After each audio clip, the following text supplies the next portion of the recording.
Hi hello மக்களே.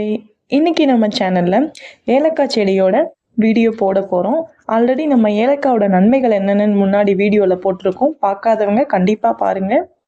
நான் already சொல்லியிருந்தேன் ஏலக்காயோட செடியை லைவில் போடுறேன் அப்படின்னு சொல்லிட்டு.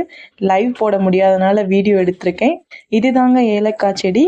இப்படி தான் இருக்கும். ஏலக்காய் வந்து செடி மேலே இருக்கும், தரையில் தான் ஏலக்காய் வளரும். இப்படி தான் இருக்கும். இதுக்கு பேர் சரோன்னு சொல்லுவாங்க.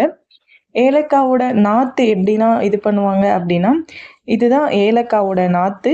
அதை எடுத்து தனியாக வச்சு அதை ஒன்றா ஸ்ப்ளிட் ஆகி ஒரு செடியாக உருவாகும். இதுதான் ஏலக்காவோட நாற்று. இப்படி தான் ஒரு நாற்றா தனித்தனியாக நட்டு வச்சு அது அடர்ந்த செடியாக அது உருவாகும். இது அதிகமாக கேரளாவில் தாங்க உற்பத்தி ஆகும். கேரளாவில் மட்டும்தான் இதை வந்து உற்பத்தி பண்ண முடியும். ஏன்னா இது வந்து குளிர் பிரதேசங்களில் மட்டும்தான் வளரக்கூடியது. தமிழ்நாட்டிலேயோ வேற எங்கேயும் இதை வச்சு நம்ம இது பண்ண முடியாது. இது கேரளாவில் தான் மோஸ்ட்டாக அதிகமாக இருக்கும். இடுக்கி மாவட்டத்தில் தான் இதை அதிகமாக உற்பத்தி பண்ணுறாங்க. இது அதிகமாக உற்பத்தி பண்ணப்பட்டு வெளிநாட்டுகளுக்கு இது எக்ஸ்போர்ட் பண்ணப்படுது. நம்ம நாட்டில் விளையிற மிளகு, ஏலக்காய் இது எல்லாமே அதிகமாக கேரளாவில் மட்டும்தான் கிடைக்குது. இதுதாங்க ஃபுல்லாகவே ஏலச்செடி. என்னுடைய கேமரா கிளியராக இல்லாதனால கொஞ்சம் கிளியராக என்னால் காட்ட முடியல. இப்படி தான் ஏலக்காய் தோட்டம் இருக்கும்.